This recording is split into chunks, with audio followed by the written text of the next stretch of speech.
Shabbat Shalom. When I was in college, I took an intro-level philosophy class. Now, you might think that because I'm a rabbi now, that would have been a good fit for me.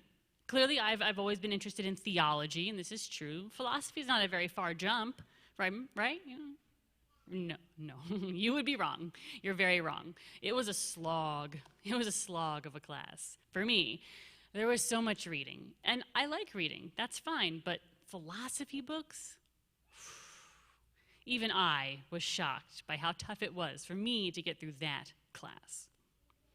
So you can imagine my surprise when I was reading a book that, honestly, I still really don't like this book at all. The Unbearable Lightness of Being, Milan Kundera. And I read a line in it that just stopped me cold as I was going.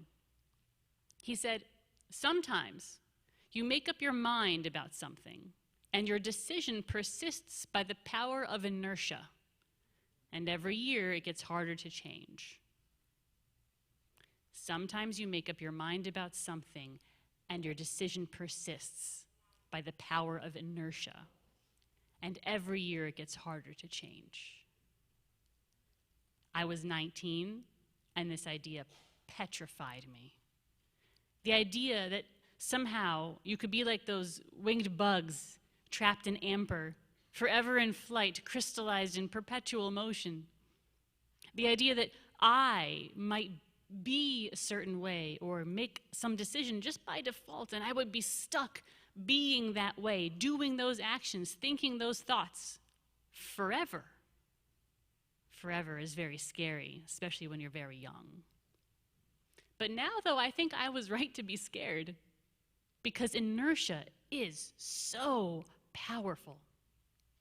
Think, how many times have you heard people say, this is how it's always been done, right?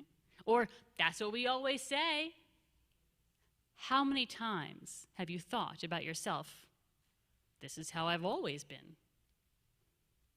It is indeed very hard to reverse cycles that we're born into sometimes, or to break patterns of behavior that we've maybe started to adapt to survive tough times but don't serve us so well anymore, or to adjust personality traits that we've taken on maybe unconsciously and now maybe are a little unhealthy for us.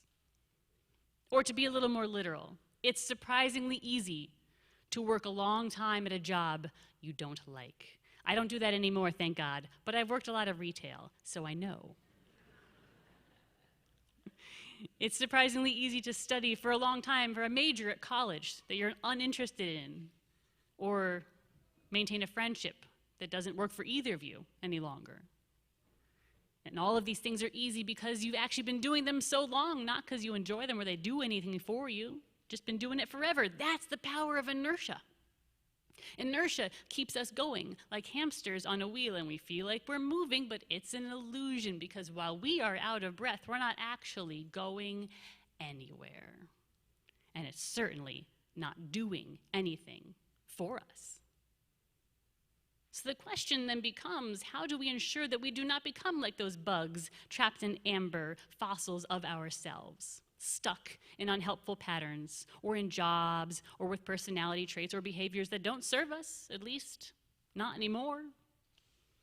We need to be woken up, reminded that just because we have been living our lives one way, acting in a certain way, thinking in a certain way, does not mean it must always be so.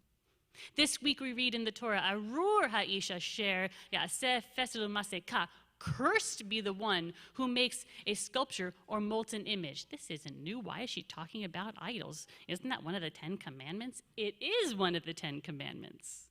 But it was so important, it got repeated here at the very end of the Torah as one of the things that God really wanted the people to know going forward.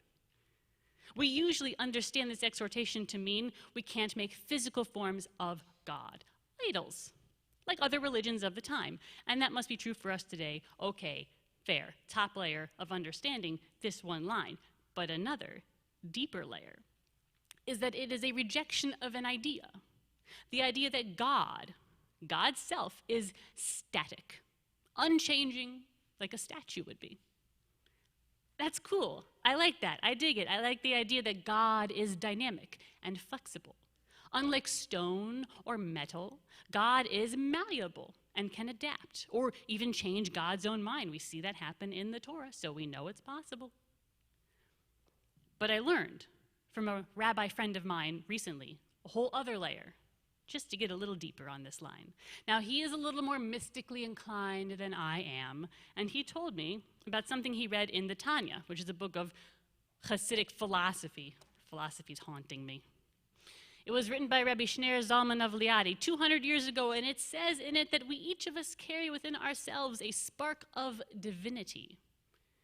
And we must be reminded during Elul, the Hebrew month before Rosh Hashanah, that's right now.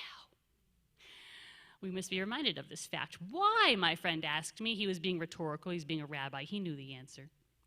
Why? He said, because we can easily get stuck, end up thinking that we ourselves are stuck like idols are in one mode of being, or one mode of thinking. He said that the warning against idol worship that we hear this week should be a reminder that just as God is not idol-like and static, neither are we. And that must mean, I said, that being stuck in past modes of thinking or acting when they don't actually help us anymore, when they're maybe not even healthy for us, being stuck in those will only continue to hurt us. After all, does our Torah not tell us, Arur ha'ish asher ya'aseh, cursed is the one who does so, who is stuck in such a way? It's a curse to be stuck doing something or thinking something or behaving in a certain way just because of inertia, because that's the way it's always been, the way you've always been, and thus it must always be so. Milan Kundera warned about this in the book that I read with the quote that I remember that stuck with me. I hate that book, but I remember that quote. When he said, as the years go by, it gets harder to change. He knows. Because the pull of inertia is so powerful. An object in motion stays in motion. To go leave philosophy class and go to physics class for a second. An object in motion stays in motion, said Sir Isaac Newton, with the same speed in the same direction. Newton might have been a philosopher too. So what can we possibly do if our lives are being pushed along so? The rest of Newton's law actually has the answer. An object in motion stays in motion, right? Yes, the same speed, the same direction, sure, unless acted upon by an unbalanced force. Things will never change in our lives. Our behavior, our thinking, our actions, they will continue along as they have always been because of inertia, unless we make the change.